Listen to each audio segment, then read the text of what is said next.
aqui ver as principais arquiteturas de software. Bom, o padrão de arquitetura de software mais comum é o padrão MVC, que é o modelo visão controlador. Então, o MVC ele separa a apresentação e a interação dos dados do sistema. O sistema é estruturado em 3 componentes lógicos que interagem entre si. Componente, modelo, gerencia os dados do sistema e as operações a eles associadas. Componente visão, define e gerencia como os dados são apresentados ao usuário. Componente controlador, gerencia a interação do usuário, por exemplo, pressionamento de teclas, cliques de mouse, etc. E passa essas interações para a visão e modelo. Então vamos ver aqui um exemplo dessa arquitetura MVC. Essa figura representa o padrão arquitetura MVC, que significa modelo, visão, controlador. O principal objetivo desse padrão é separar as responsabilidades do sistema em 3 componentes diferentes, facilitando a manutenção, a organização e a evolução do sistema. O primeiro componente é o model, ou modelo. Está aqui o primeiro componente. Ele é responsável pelos dados e pelas regras do negócio da aplicação. É no model que ficam as percepções relacionadas ao banco de dados. No meu sistema Stock Fácil, por exemplo, a classe database representa o model, pois ela realiza a operação como cadastrar produtos, atualizar estoque, registrar movimentações e consultar informações. O segundo componente é a visão, ou o view. Ele é responsável pela interface gráfica, ou seja, por tudo aquilo que o usuário vê na tela. No meu sistema Stock Fácil, as telas de cadastro de produto, o dashboard, as tabelas de estoque e os gráficos são exemplos do view. O terceiro componente é o controlador. Ele funciona como uma ponte entre o view e o model. Quando o usuário realiza alguma ação, como clicar em um botão ou preencher um formulário, o model. Quando o usuário realiza alguma ação, como clicar em um botão ou preencher o formulário, o controller recebe essa ação, processa a solicitação e chama o model para executar a operação necessária. Podemos entender esse processo observando o cadastro de produto. Primeiro, o usuário preenche os dados na interface gráfica, que corresponde à view. Em seguida, o controller recebe essas informações quando o botão salvar é acionado. Depois disso, o model grava os dados no banco de dados, SQL. Por fim, a view é atualizada e exibe o novo produto na tabela para o usuário.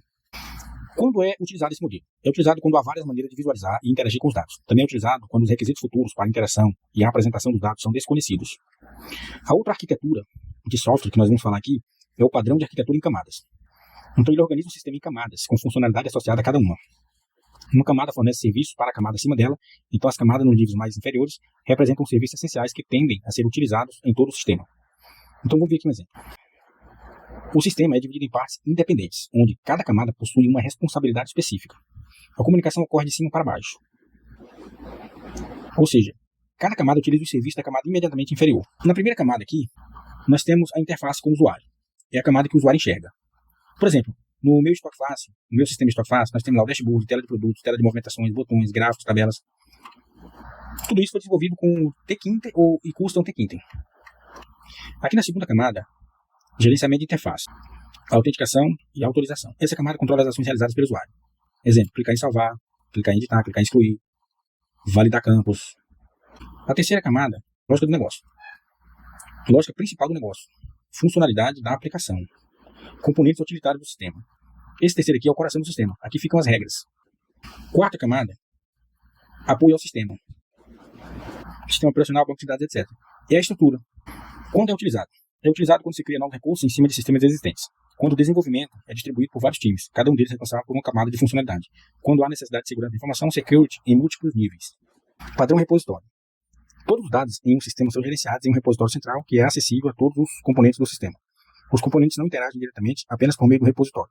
Então vamos ver aqui um exemplo.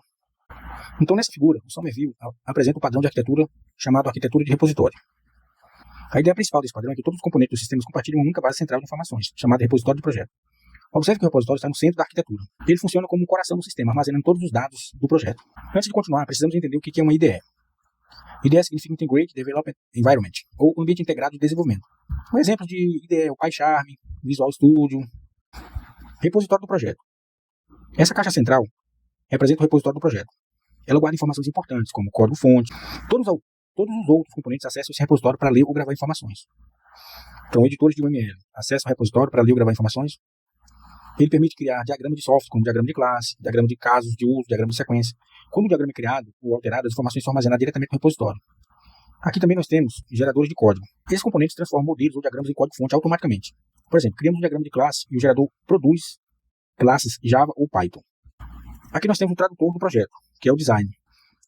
Ele contém informações entre diferentes formatos. Por exemplo, o ML para código, código para o ML, um padrão de projeto para outro formato. Esse componente também consulta o repositório. Aqui nós temos o analisador de projeto. Ele verifica a qualidade do software.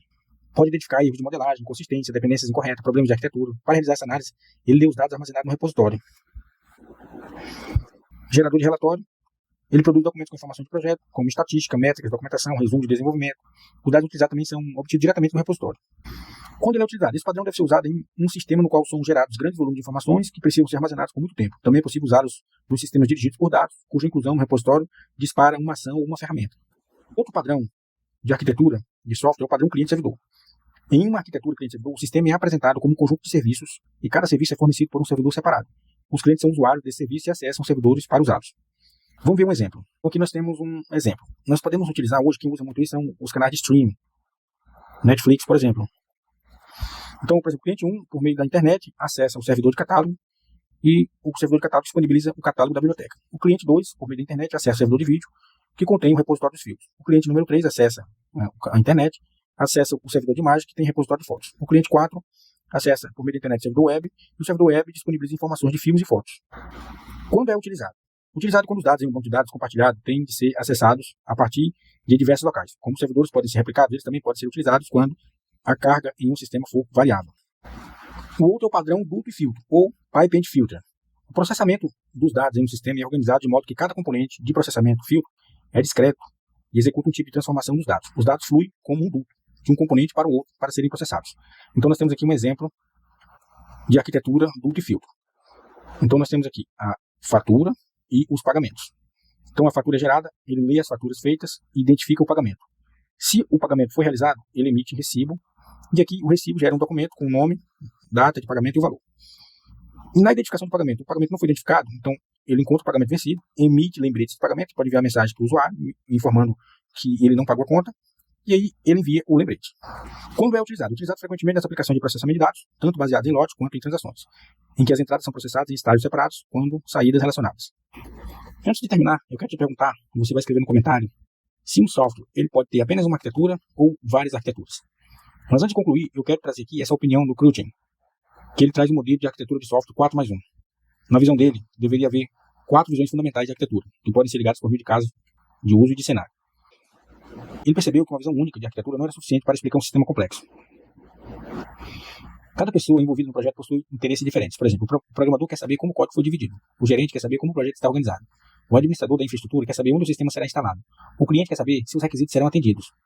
Por isso, Crutzen propôs que a arquitetura fosse vista por diferentes perspectivas. Por que ele criou o modelo 4+1? Imagine um prédio. O engenheiro elétrico olha a parte elétrica, o arquiteto olha a planta, o encanador olha a tubulação, o construtor olha a estrutura. Todos observam o mesmo prédio, mas por ângulos diferentes. Com software acontece exatamente a mesma coisa. Então a primeira visão que ele apresenta aqui é a visão lógica. A visão lógica mostra o sistema do ponto de vista funcional. Ela responde a pergunta: o que o sistema faz? Então nessa visão aparecem classes, objetos, relacionamentos, entidades de negócio. É a visão mais próxima dos requisitos do usuário. Por exemplo, no sistema de estoque, produto, cliente, venda e fornecedor, essas entidades aparecem na visão lógica. O que normalmente nós usamos? Diagrama de classe UML, diagrama de objeto. A segunda que ele fala aqui é a visão de processo. A visão de processo mostra como o sistema funciona durante a execução. Ele responde como os componentes interagem enquanto o sistema está funcionando. Aqui analisamos concorrência, comunicação entre processos, desempenho, disponibilidade. Terceira, visão de desenvolvimento, também chamada de visão de implementação. Ela mostra como o software foi organizado para ser desenvolvido. Ela responde a pergunta como os programadores dividiram o sistema. Por exemplo, no sistema de estoque fácil, nós podemos ter módulo de cadastro, módulo de estoque, módulo de vendas, módulo de relatórios. Cada equipe pode trabalhar com um módulo diferente. E o que normalmente nós usamos? Diagrama de componentes, estrutura de pacotes, estrutura de diretórios. E por último, a visão física. A visão física mostra onde o software será executado. Então, a visão física responde em quais máquinas o sistema funcionará. O modelo, e aí falta um. Então, são 4 visões mais uma. Essa visão é a visão de casos de uso ou cenário. Os casos de uso servem para conectar todas as outras visões. Eles mostram como o usuário realmente utiliza o sistema.